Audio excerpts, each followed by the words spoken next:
whenever a dog won't eat, there's usually something seriously wrong with that dog. Except in today's episode of A Dog Soul, we'll talk about a dog who had just learned not to eat by very well-intentioned people. And that's a very interesting case because it's really unusual. So stay tuned and have fun.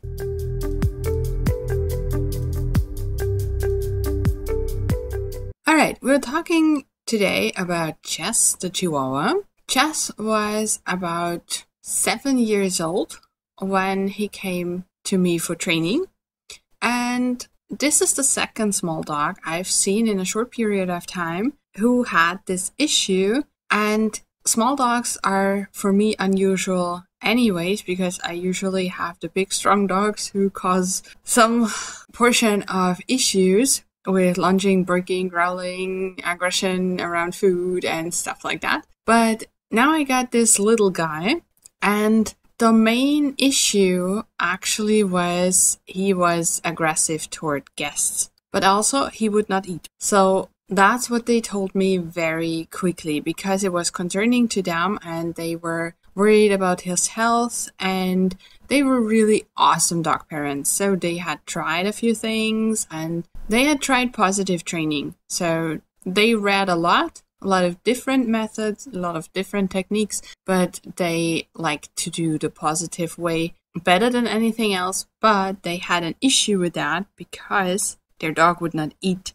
and he would not eat his usual food. So the meals he got twice a day, he would just not touch. When they tried something new, he would eat for a day, but then would just not be interested in that anymore. And they had tried everything. So they had tried a variety of different meat options, canned food, dried food, so kibble. They had cooked him some chicken. They had tried everything, I would say. This time they actually did try everything. Sometimes there is something people don't think about, right? And we can try something else. But as food goes, they had tried really everything. He would take very yummy treats. And this is really like the gourmet restaurant for humans. He would get the most delicious things a dog could even imagine. So he would take those, but not the normal treats. And normal treats weren't kibble. Like, I would say a normal treat is a piece of kibble, right? No, for him, the normal treats were homemade. And for most dogs, these things would have blown their head off. They were like with cheese and cottage cheese and liver and whatever. So really yummy stuff for a dog. Not for a vegan like me, but for dogs. And they were just not interesting to him, which is weird, right? And his food, he would eat his food if it were hand-fed to him. Now, I'm not a big fan of hand feeding because I want independence, I want peace and quiet while eating, and I want to use food as enrichment. So stuffed food toys and licky mats and stuff like that, right? It's giving the dog something to do. It's making their lives more interesting. And as for the independence, it helps us, right? It makes alone time easier, and it makes the dog just occupying himself easier when we don't have time all day long to do something with our dogs. That's normal. So we need the dogs to be able to do stuff on their own as well. And if I take all the independence away and the dog has just nothing to do except when I'm around, the independence gets cut short a lot. That's not what I want. And hand feeding is something, it's a basic need for a dog to eat, right? And if I take the independence out of that completely, my dog will rely on me just a little bit too much for my taste. So for Jess, he took enrichment toys, so food toys, but it was not that interesting to him. So if there was nothing else to do, he would lick a little bit on a Kong. If it were frozen, it was not giving the food fast enough for him. So he would just leave it and wait for his next really yummy thing. Now, usually a dog not taking treats outside is an alarm signal,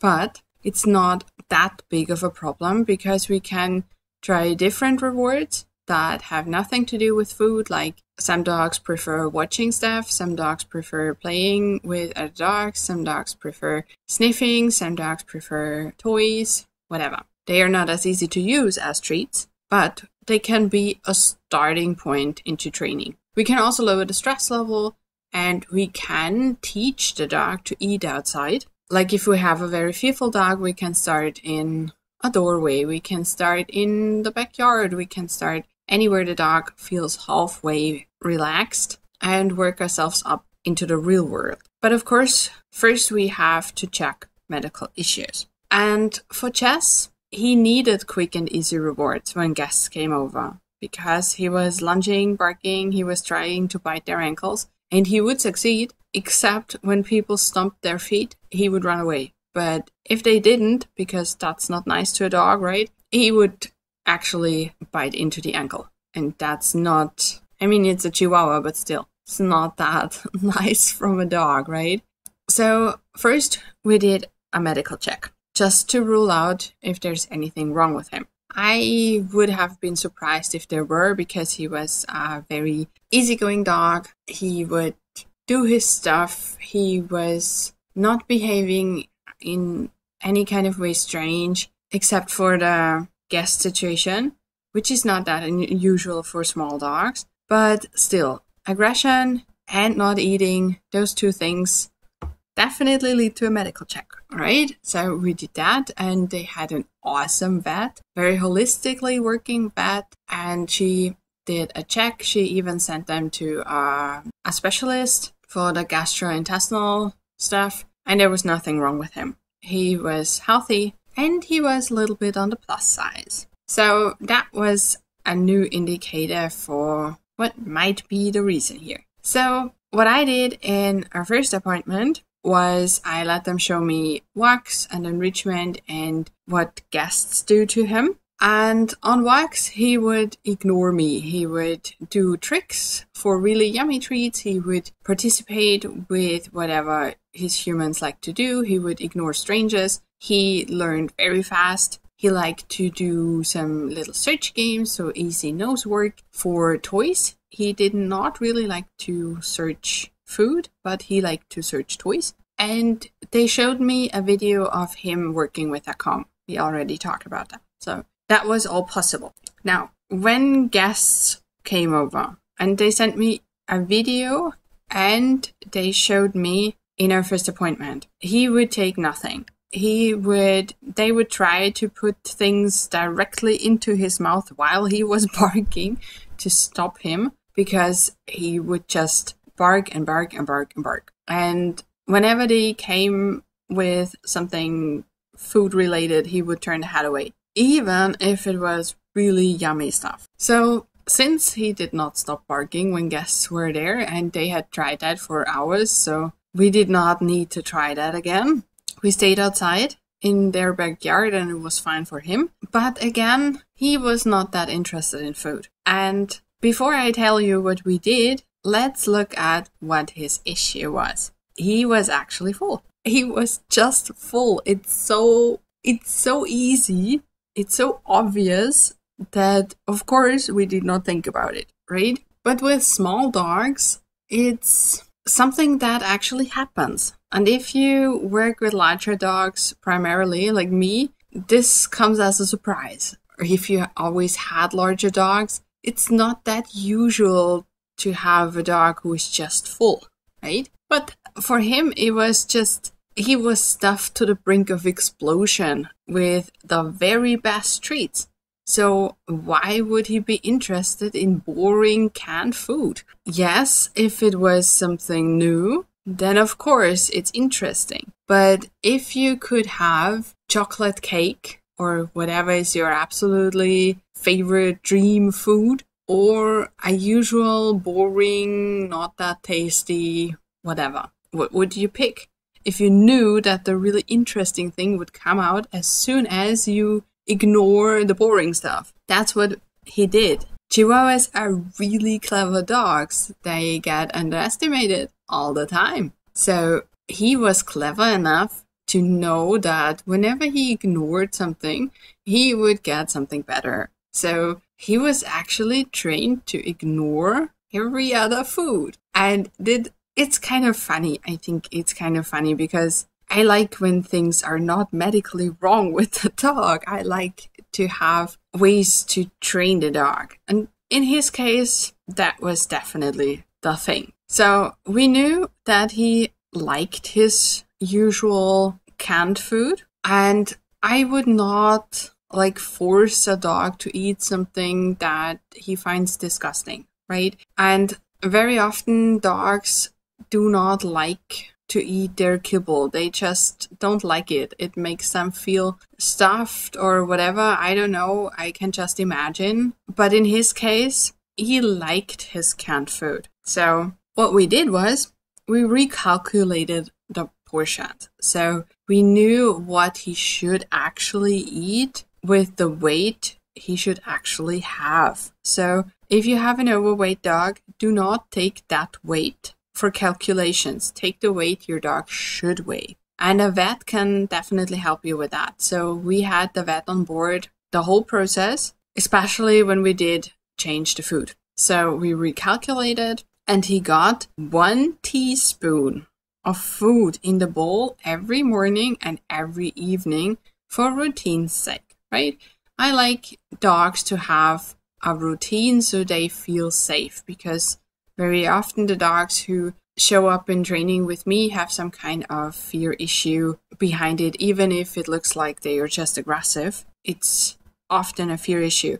And routines help them feel safe in their environment. So yes, we kept the morning and evening eating routines, but he got 1 teaspoon. The rest was spread out between a licky tube they used on walks and during trick training and searches and stuff like that.